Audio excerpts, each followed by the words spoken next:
Hello and welcome. My name is Karol Kwietniewski and I would like to invite you to the next episode of the podcast of Center for Propaganda and Disinformation Analysis, Desinfo, about propaganda and disinformation in media.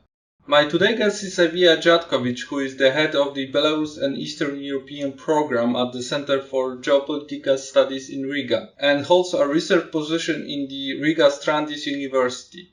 Her research interests focus on Belarus, Russia, Ukraine, and security dilemmas in the Baltic region. She has authored a number of politically oriented publications.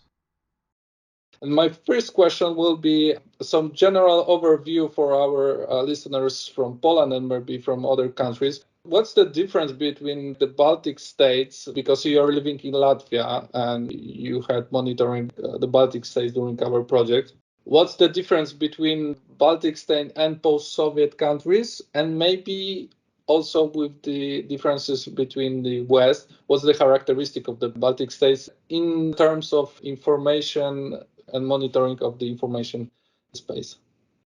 Thanks for the question. Actually, it's a very good question, especially in terms of the media space. But I think as a starting point, we could take the idea that, by essence, by definition, the Baltic countries, they significantly differ from those 12 other post-Soviet countries. On the one hand, on the other hand, the Baltic countries significantly differ also from the Western countries, or what we call the old European countries, right? And the differences of media space is just the reflection of some general or broader picture. And in order to better understand what's going on in the media space currently, or how do we define it in a modern day Baltic countries, I think it's worth looking back into the history and understanding what have been the defining factors. And here I would go straight forward and say that the key defining factor, of course, was Russia. And if we have to extend this idea, then I would say that, during the different periods of the history of Baltic countries, the distance between Latvia, Lithuania, and Estonia and Russia either was longer or was shorter in some sort of abstract terms, right? And respectively, the distance between those three and the Western countries also varied in the same fashion. And by saying that, I have to refer that the very last interaction with Russia of the Baltic countries, of course, was occupation by Soviet Union, which lasted almost half century, which is quite a long time. And of course, we can see the footprints of this period of history in a modern day sort of life of Baltic countries in very many domains, starting with some relative economic backwardness and maybe with some lack of civil society or political sort of apathy. And the key factor that probably relates also to the media space is, of course, the ethnic composition that was very significantly altered during the Soviet times in the Baltic countries. Just to give you also some brief understanding in numbers, let's take Latvia as example, which I know obviously best. In 1935, there were around 77% of Latvians living in this country, versus some around 9% of Russians. But by 1989, the proportion changed to 52% of Latvians and some 34% of Russians. So the situation basically changed very dramatically from what we knew as a country of ethnic nation that we know from the interwar period. And let me elaborate also a bit later about this interwar period, because it's very significant in terms of this distance, relative distance from Russia or from the Western countries to the Baltic countries. And this ethnic composition remained that way up until the end of the collapse of the Soviet Union. And of course, this huge amount of people who were either voluntary or mandatory relocated to such small countries as the Baltic countries, particularly Latvia and Estonia, they sort of changed the overall picture, societal, cultural, historical, and also political. And this community still stays within the country. And when they came, they brought totally different understandings of totally different world views, historic views, and they remained in this sort of orbit of Russia. So what's the conclusion currently is that the countries, and particularly, again, Latvia and Estonia, they can be characterized as divided into ethnic communities that actually consume totally different information spaces. And those that are ethnic Russians or Russian speakers, which is even greater community currently, then they have remained in Russian information space currently, and probably it's very much related also to the failures of integration policies of those countries in the past 30 years. And the lack of alternative content except from that offered by Russian state media. The thing is that those two communities, they live side by side, but in totally different world perception situations. And for the Russian-speaking community, the Russian TV channels, of course, they are predominantly used mass media.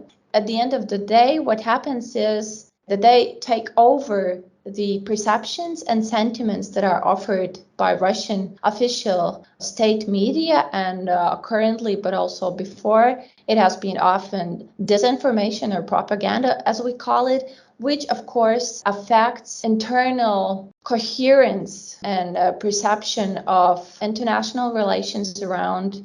And actually lately there have been, for instance, sociological polls that very well illustrate this sort of divide by ethnic lines, that, for instance, Russian-speaking communities, not excluded, that due to being affiliated or for a long time being in Russian media space, they perceive the war in Ukraine totally different from how the war is perceived by the Latvian community, for instance, or the people attitude towards NATO presence in the country is, again, significantly different from that of Latvian community. To summarize it all, and I didn't give you a commentary on the interwar period, which is actually very interesting because you asked me not just a question about sort of orientation to the West or the information space as such, but the interwar period was the time when the Baltic countries, if we compare it to some other post-Soviet countries, they somehow managed to experience and establish their own statehood. And this is a very significant difference and internationally recognized statehood, right? And it's something that makes them totally different, for instance, from the case of Belarus or Ukraine or some other countries that actually almost straight away from the Russian Empire, they were sort of incorporated into the Soviet Union as they became the forming nations, but it was not the case of Baltic countries. So they used sort of opportunity gap to extend this distance between the Baltics and Russia. And of course, in 2004, this distance was extended even more as the countries accessed the NATO and the European Union. But just to summarize all of this, if you would ask me what characterizes the media space currently, it's division of one media space by ethnic features in two different communities. It's definitely strong influence of Russian media. And due to this, it's the impact that actually indirectly Russian media has on political and social life in the Baltic countries, particularly Latvia and Estonia. So, for example, Latvia is as divided, we can say that it is as much divided as Ukraine in that point. I mean, half of Ukraine speaks more of Russian, then the west part is more pro-European. Is it similar? And the second question is, how could you describe, are you able to describe how big is the influence of Russian media in Latvia, for example? The comparison with Ukraine, I don't think that it's relevant in comparison to Latvia because of a number of reasons. I mean, yes, indeed, the community of Russian-speaking community is huge. It's around 40% of population, right? So in this sense, maybe it's something closer And also we have sort of some regions that are more affiliated with the Western values, Western orientation than the others, but it's not that much about the linguistics, even though it is, but it's about economic conditions. It's about borderland with Russia and Belarus. So there are some similarities, but at the same time, I think the crucial difference is that people in Latvia, and also it's the case for Estonia, as for instance in Narva, which is bordering a town or city, how you can measure it, whatever you want, but they have 90% of Russian speakers there. But the general difference and the most important difference is that people, they sort of enjoy the favorable living conditions offered by the European Union and all the Western sort of lifestyle, but mentally they are more affiliated with Russia. But there was one very nice saying, I don't remember exactly who was the author, it was a Russian artist. He said, you know, those Latvian people, he has come to Latvia for a living now. And he said that the Latvians should go to Russia for a week or so, and when they will return, they will kiss the railway station of Riga and say how much they love their country. It's very easy to love a country from distance, enjoying all the benefits of Western Europe with sentiments towards Russia. But it's not necessarily that they would rather be included in, the daily Russian routine, including wages, pension fund, etc., etc. So it was in respect to Ukraine. I don't have precise numbers in my mind now, but what we know from societal, from opinion polls, is that up until 2020, if I'm not mistaken, because in 2021, for instance, 16 TV channels, Russian TV channels were shut in Latvia, and some were shut also in Estonia, and the process has been taking place for some time already. But the problem was that the Russian channels, for instance, Первый Балтийский Канal and TV Mir, constantly for years, they were among the top watched TV channels in the country. And when I say top, it means not top 10, but number 2, number 3. So they had huge audiences. And so we can definitely say that they had influence. And the other measurement for that influence could be, again, the sociological poll that I referred to at the very beginning, that monitored the sentiments of Latvian population in respect to the war in Ukraine. And what appeared in, I think, 3 sociological polls in a row, it was done just to understand if people opinion is constant or it's changing as they get used to new reality in Ukraine. And what appeared there was that in Russian-speaking part of population, the support of war is something about a bit less than 10%.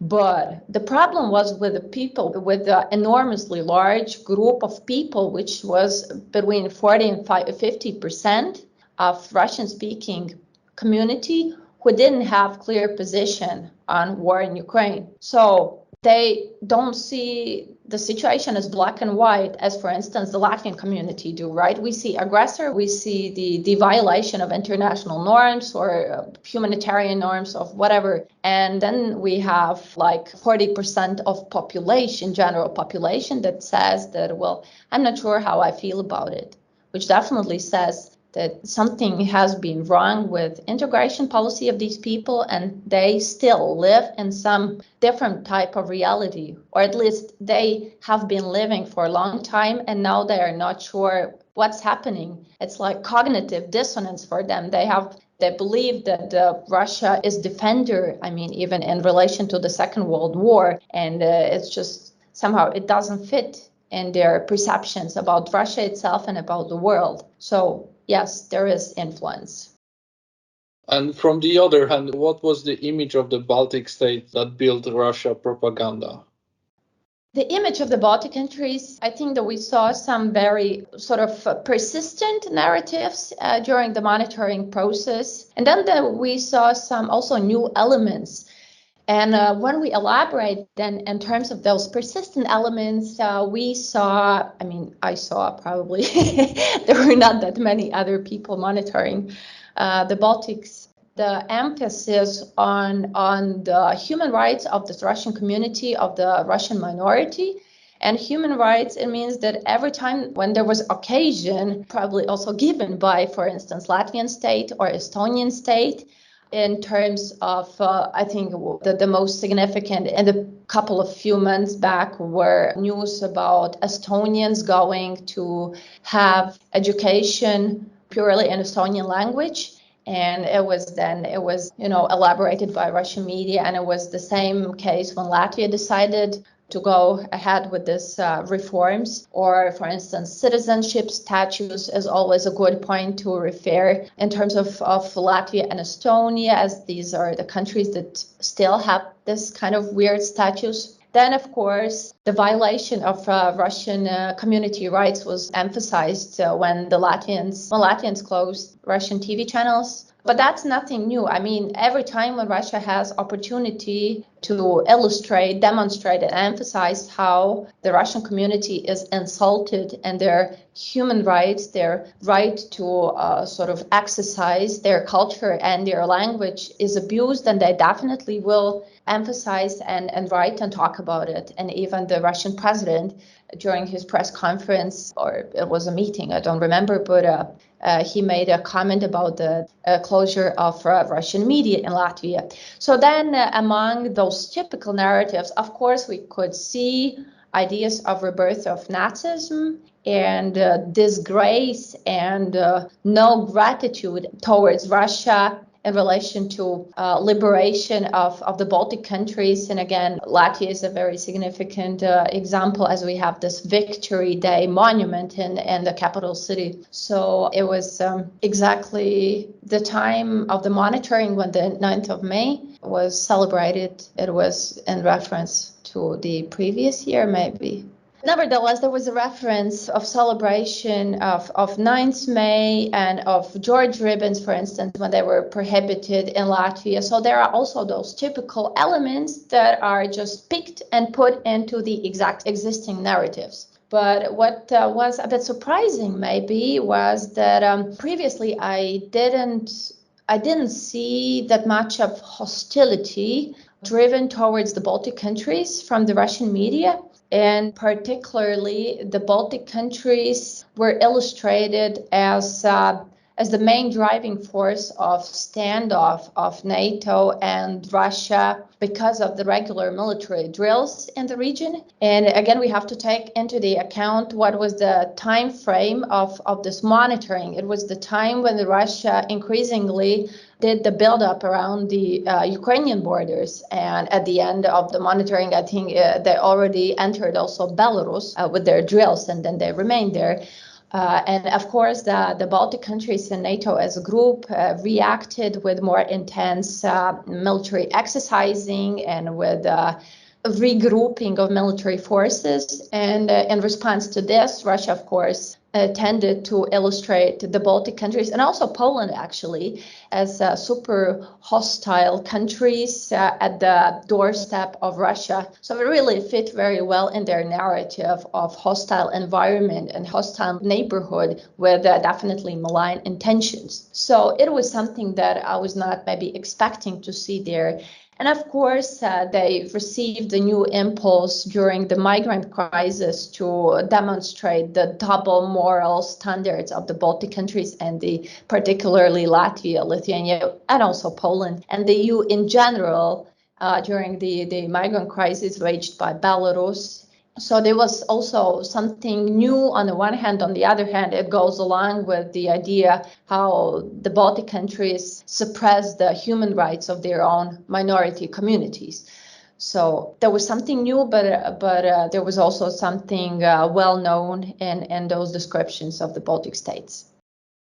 I need to say that and admit that few other analysts which I already have spoke about almost same question, for example, what you answered, mainly answer the same as you. So this is like the common thing, all of the monitoring which we had. How do you think What was the purpose of these narratives regarding the Baltic states? Because you mentioned about few of them, but generally, what was the point of doing that? I think we have to look in this context in two directions. And primarily, I believe that we have to talk about the Russian domestic audience.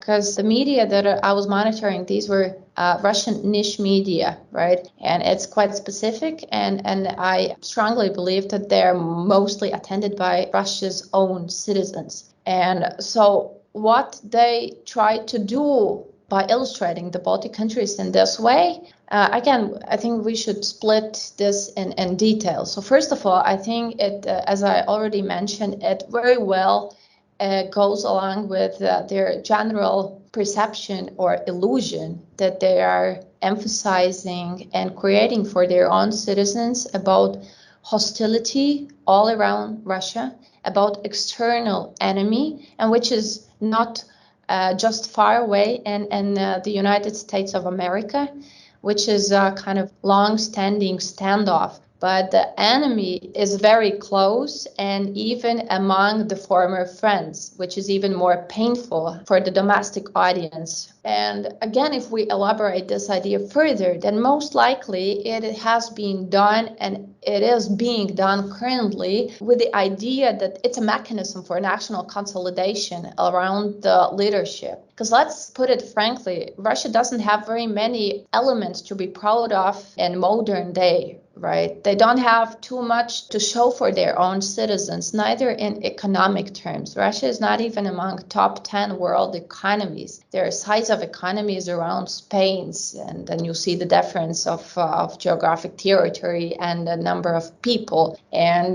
nor cultural grants as it was during the Russian Empire and even during Soviet Union. So the point is that you have to find another way how to consolidate nation and how to make them, I don't know whether to say proud or at least to hold them together, right? And this is a very good idea when you draw attention away from what you don't have to what you have. When you have war at your doorstep, you don't think about economy and culture, right? I think it's a very good mechanism of control. And then it's more, I think, related to what I also noticed is the way how Ukraine is illustrated during the monitoring. And I think we can talk about it later, but I can just outline the general idea now, maybe to go ahead with why it is done, right? And Ukraine is, first of all, it was super surprising how much attention Ukraine deserved in Russian niche media space. And this is something what maybe from today's perspective leads to idea that indeed maybe we were observing some kind of a preparatory actions also in the media space in respect to Russia's special operation later. But so Ukraine was illustrated as totally failed state which sort of abandoned the friendship with Russia, but is not accepted in the West, where it tries to integrate so badly and so hardly, and it allows to be totally controlled by the United States of America. It's a puppet state, but economically deprived, and so it doesn't have any kind of sovereignty.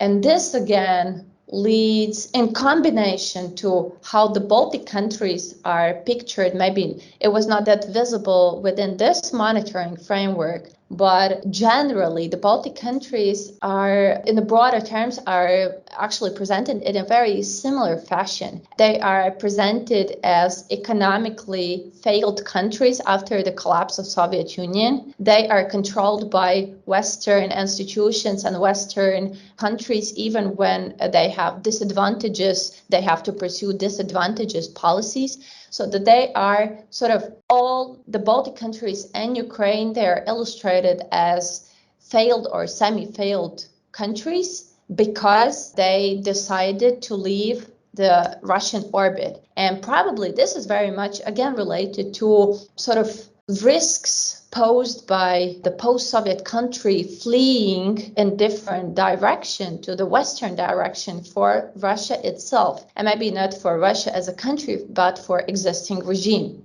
And that's why they're always looking backwards, while the other countries, they're looking sort of further. But this is something that we could relate to the domestic audience of Russia. But then, of course, we cannot exclude, and most likely there are Russian community or Russian compatriots, as they're called in the Russian foreign and defense policy documents. So they're targeting also these communities in the Baltic countries. And actually, I believe we will talk over that too. What are the techniques, how they do it? So the ending result is that they tend to compromise the national policies. They try to illustrate the national leaders in bad light. They try to kind of initiate this ethnic division along historic and cultural lines. And by that, they're gaining political leverage in those countries, which transform at the end in the results of elections, in parliamentary elections, in municipal elections, even in European Parliament elections. For instance, Latvia has 7 seats in European Parliament, and at least one, but actually 2 of them are occupied by politicians that represent not necessarily Latvian official political stand. We finished our project just a few weeks before invasion to Ukraine. You prepared monthly and final reports. What was the main conclusion from your monitoring and from your perspective? Well, conclusions, as I said probably earlier, that actually Russian narratives, they're quite the same, no matter what are the circumstances or events around in relation to the Baltic countries. They sort of add events, they place events in existing narratives. So they're very, very strong and persistent. And this is probably, from the perspective of disinformation, it's very good because they have managed to lie down in the subconsciousness of people who are watching this for the past, 10 or 15 or maybe 30 years. So people associate the Baltic countries with Nazism, with Russian right abusers. So it's very strong and persistent. Yes, so it's one thing. Then another thing, what was clearly visible was how coherent all the media, at least from my media group, I think I had 4 or 5 of them,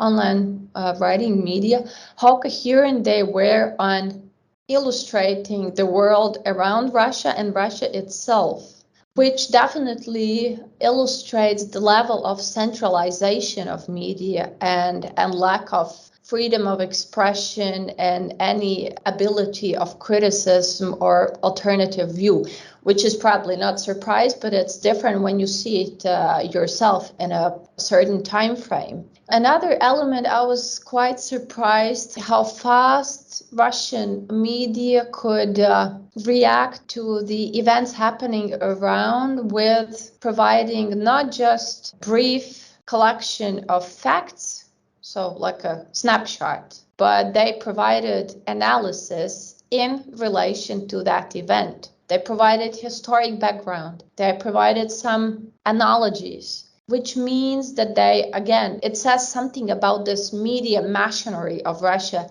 They have resources, human resources, and they have instructions from the top. How exactly do we behave? What kind of messages we send in respect to Baltic countries, in respect to Russia, Ukraine, whatsoever. Because indeed, they are very, very similar, and they just provide you a very coherent picture of worldviews. And now I would like to ask you about Ukraine and our monitoring. Did you analyze or can you point any symptoms during your monitoring? Did you saw any symptoms of the war which happened after a few weeks during your monitoring? I think you recall this famous discussion also right after the termination of the project, whether it's possible to forecast events based on media monitoring. Back then, I was very skeptical And if I have to rethink it once again from today's perspective, already knowing what happens afterwards, then maybe intentionally I try to look for those elements that point at war. So let's see, what were they? So first of all, I was very surprised about the amount of information about Ukraine in Russian media and while monitoring the Baltic attitudes towards the Baltic countries. So it was very surprising because it was very often the second most discussed topic in Russian media. So which definitely signalized the importance of that country. There was something extraordinary. Even Belarus was not that much discussed. Sometimes, okay, the migrant crisis, but it was more about the crisis, not the Belarus as such. So yeah, it was very much discussed. And it was surprising. Then, if we elaborate the context, how the country was discussed. The context was, first of all, it was a discussion about Ukrainian Euro-Atlantic integration.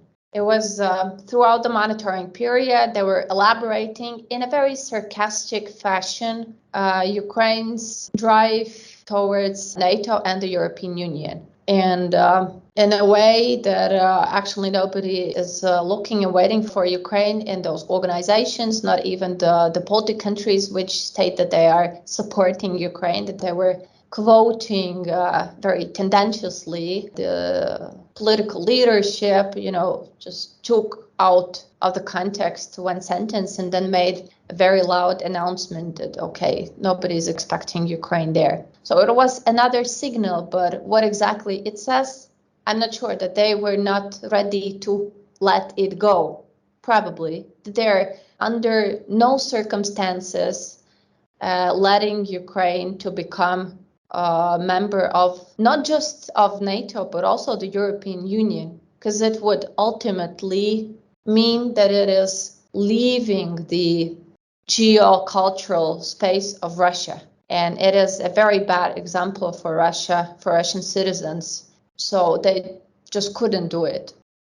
So kind of domino, right? When Ukraine can go to the West or collaborate with the West, also maybe Russia or... Probably they saw existential threat for ruling elite of this step. But again, still, if we could, I can ask you the same question. I have laid out my arguments. Do you think you could read that the war is coming?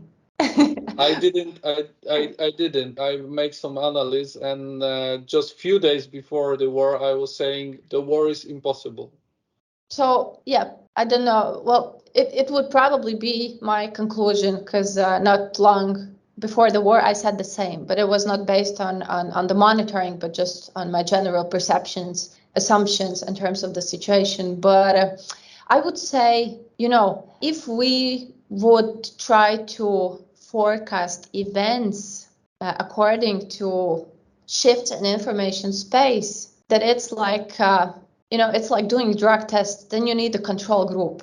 Then you need to check how Russia would reflect Ukraine under the peace situation, whether the intensity narratives are the same or not. What's the behavior in longer period and in different circumstances? So I would say like that. So until now, I don't see that kind of possibility. Okay, that was the hard question, I think. But the last one, which I have for you, I think it's the hardest because for me, trying to figure out what will happen next. How do you think what were the next step of Russia towards Baltic states or generally toward the Eastern European region in terms of course, about the information war which is going on? Yeah, it's a good question, but it's a hard question. Let's just discuss it by logical assumptions. So again, let's take the information space of the Baltic countries because Eastern Europe is a very broad region. The Baltic countries. First of all, we know that Russian TV media have been very much limited, but it's not a secret that TV is the most consumed and most influential media. So it means that they will have to change their strategy in the Baltic countries.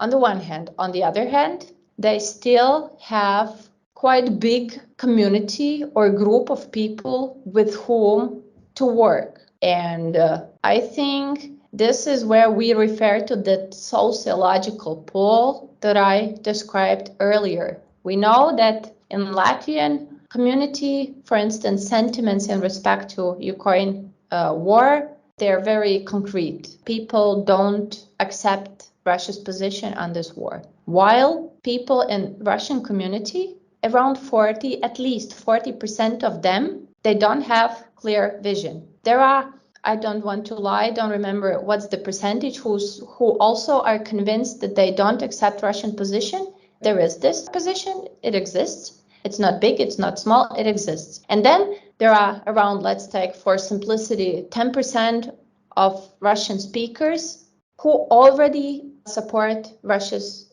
position on Ukraine. So we have the gray zone of 40%. And it means that Russia has potential to work with this community, but they have to figure out new ways how to do it without possibility of just transmitting the television of their own country. And so my assumption would be that they would intensify their activities in social media to target especially young and sort of middle-aged people. And I think there are some signals of such activity. I just read on Lithuanian public broadcasting homepage that they did research on Russian agents in social media. There was Facebook and YouTube. They detected how they, like 4 or 5 people, how they organize the community of groups, community of profiles that organize disinformation campaigns, and they spread certain narratives about Ukrainian refugees that tend to compromise them, about, of course, pro-Russian position in terms of war itself. And I would suggest that the longer war durates, the more economic aspects will be emphasized. Problems with gas prices and supermarkets and elsewhere, then Russia will offer a position that, okay, well, your countries support this kind of policy, but you have to pay for that. Think once again whether it's rational. So economically grounded arguments and arguments that compromise Ukrainian people and the Baltic countries will dominate. And I wouldn't be surprised that at some point also arguments saying that, okay, see, there are migrants who now take your working places. They actually receive social benefits that you don't receive. So they will try to play on these nerves, you know. And the tricky thing is that this is the year of parliamentary elections, for instance, in Latvia. And I think Estonia is next year and then Lithuania year afterwards. And it might be of crucial importance. It's an opportunity gap for Russia to try new technologies, including social media, but also through the influence agents as they have done it before, sort of to mobilize that community of the gray community of people who are still not sure, to kind of push them further to represent Russia's positions on many issues, well, to convert those sentiments into political votes. So that's my forecast. Thank you for that. That was my last question. Thank you, Karol. It's my pleasure. And as I told you before the discussion, and I will finish with that probably, that by occasion, we, even not knowing that, probably we witnessed the time when maybe one authoritarian regime or maybe even 2 authoritarian regimes prepared the ground for full-scale war. And we have empirical material of extreme value, actually.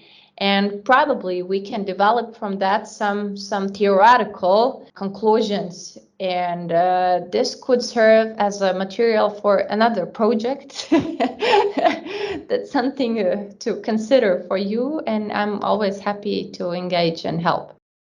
Thank you. Thank you very much. Thank you. Evija Djatkoviča was my today guest. The episode was produced with the support of the National Endowment for Democracy. Thank you for all of the listeners and encourage you to read the reports produced as a part of the project in our website capd.pl and our social media Facebook and Twitter.